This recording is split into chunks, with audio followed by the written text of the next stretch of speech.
Bismillahirrahmanirrahim. Assalamualaikum warahmatullahi wabarakatuh.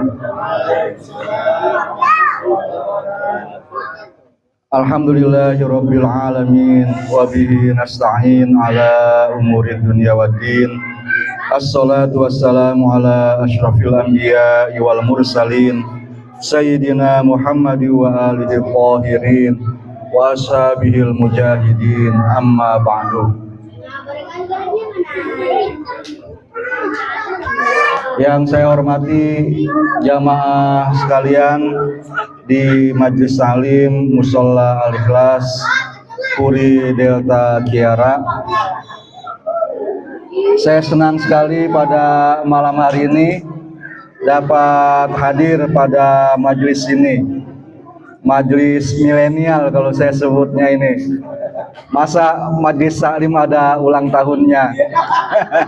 Kalau orang zaman dulu kayaknya, tapi orang zaman dulu juga ada ya, haul Majelis Taklim atau apa itu, haul pengajian. Mudah-mudahan pengajian kita yang malam ini diperingati ulang tahunnya yang ketiga bisa istiqomah, amin. Kalau saya lihat rekaman di TikTok saya, ulang tahun yang dulu mah tanggal 20-an. Sekarang awal bulan udah ulang tahun. Nggak apa-apa ya, kayaknya catatan akta kelahirannya juga nggak terlalu jelas ini. Iya. Nggak ada aktenya ya. Antara awal dengan akhir bulan kayaknya ya sama saja. Atau mungkin hitungannya mungkin bulan Zulqa'dahnya ya. Iya. Oh ya, bisa jadi. Iya. Bapak-bapak, ibu-ibu yang dirahmati Allah, saya pribadi sangat berterima kasih kepada Bapak Ibu sekalian, umumnya juga khususnya pengelola di Majelis Taklim ini yang telah mengikut sertakan saya sejak awal. Sama Ustadz juga ya, sejak awal. Buat saya pribadi, Bapak Ibu sekalian, majelis ini adalah majelis tempat saya belajar.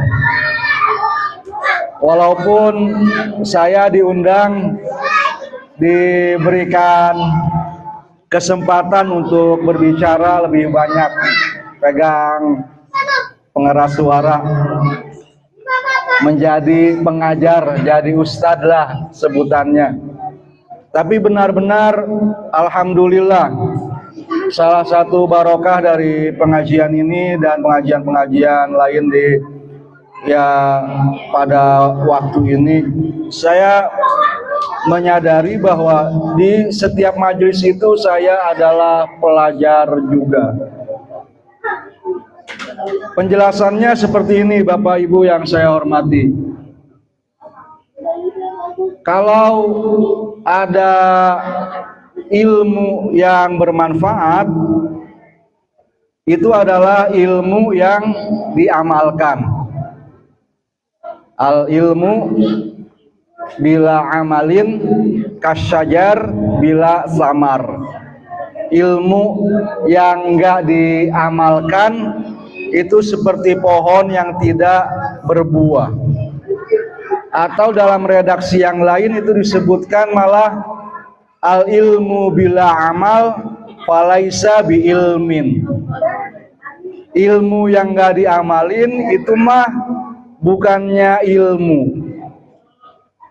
Nah, antara pengamalan ilmu, ilmu yang bermanfaat adalah ilmu yang diamalkan. Kemudian pengamalan ilmu dengan pengajaran ilmu itu berbeda. Misalnya saya mengajarkan ilmu, menyebarkan ilmu. Itu skill yang dibutuhkan. Misalnya kalau untuk di majelis ini bisa baca kitab Misbahuz Zulam, itu yang saya baca. Lantas skill ngomong, bocah sekarang sebutnya public speaking. Iya, itu untuk keperluan menyebarkan ilmunya. Nah, menyebarkan ilmu itu si pengajarnya belum tentu ngamalin. Ilmu yang dia ajarin, ilmu yang dia sebarin.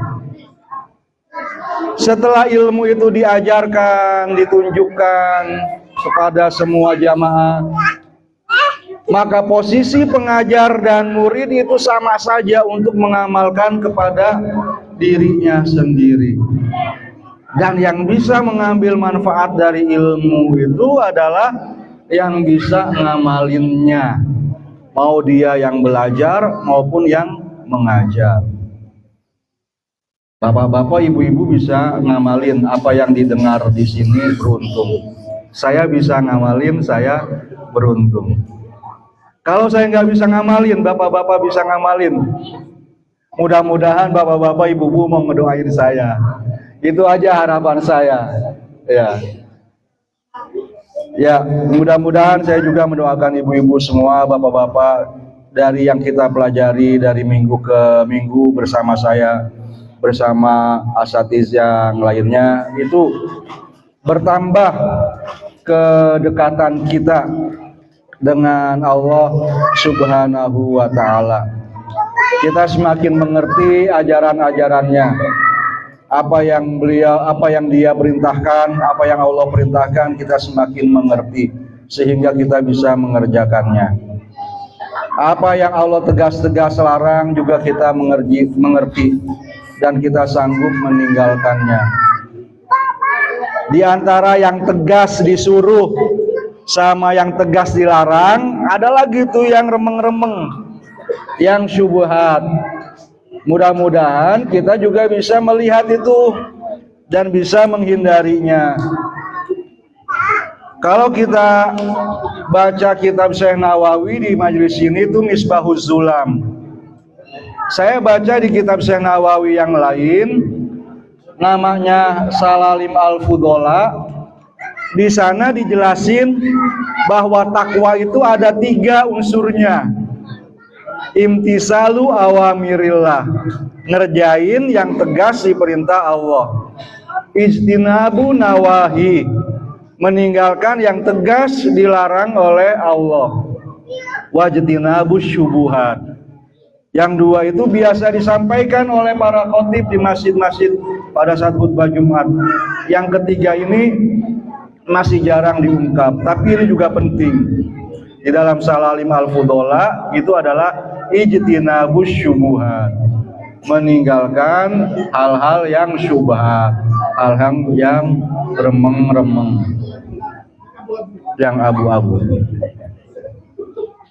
Syubhat, bapak-bapak, ibu-ibu, itu bisa diartikan keraguan juga, kontroversi, hal-hal yang bikin rame, yang bikin viral, tapi belum tentu ada akarnya, ada dasarnya. Itu bisa disebut sebagai syubhat juga. Atau sesuatu yang salah tapi sudah kaprah, salah kaprah. Iya, salah tapi sudah tersebar luas, udah biasa. Iya, kayak bener. Kayak ini zaman edan. Kalau kita orang ikut edan, orang keduman. Iya, jadi kita melu edan. Gitu. Edan jadi normal. Banyak hal yang dinormalisasi pada zaman sekarang. Kita punya akal, namanya kita bisa merasionalisasi, ngasih alasan, ngasih argumen, mengapa kita mesti begini begitu. Padahal hati nurani kita juga bilang itu salah. Nah, itu harus termasuk dijauhin oleh kita sendiri. Dan yang paling beratnya adalah bagaimana kita membina anak cucu, keturunan-keturunan kita juga supaya bisa tetap berada di bawah panji la ilaha illallah ini. Tantangannya makin besar, beban kita makin berat untuk menjaga anak-anak kita ini. Sekarang zamannya internetan, pakai wifi, pakai kuota. Di rumah ada ya, wifi misalnya. Kalau kita lagi keluar bareng sama anak kita, bocah kita misalnya kehabisan kuota. Ayah, mama, tethering dong. Ya kan, minta hotspot dia. Iya. Kita kasih HP kita. Dia tahu itu misalnya password di layar buat masuk ke HP kita. Kita kan gak mau repot-repot lah misalnya gitu kan, kita kasih aja HP-nya. Ya kan? Tapi sebaliknya, anak kita password HP-nya kita tahu apa enggak? Anak sekarang ngerti banget yang namanya privasi. Gitu. Ini bocahnya masih pada kecil-kecil ya mungkin. Nanti gedean dikit gitu. Enggak mau dia. HP-nya itu bisa dibuka sama orang tuanya. Jadi kita nggak tahu lagi apa yang dia lihat. Atau misalnya, ya jangankan sudah jam istirahat ya, masih jam kita bareng-bareng aja di satu ruangan ya kita bisa nggak tahu apa yang di-scroll sama anak kita. Yang namanya jenis kelamin kita tahu cuman ada laki-laki dan perempuan. Gender ya begitu juga ngikutin. Tapi zaman sekarang yang namanya gender itu juga bukan cuma 2, bukan cuma 4. LGBT misalnya 4. Sudah ada tambah lagi Q, ER, plus. Ada 14 atau ada berapa katanya. Iya. Makin serem. Dan itu video-video, konten-konten yang menormalisasi itu semakin banyak. Misalnya kalau kita mukmin nyebut yang tidak beriman itu musyrik, gitu kan, ateis. Nah itu makin banyak juga konten-konten yang menyebarkan hal-hal seperti itu. Itu bakal masuk ke memori anak-anak kita. Jadi kita harus ya berusaha diantaranya lewat pengajian ini.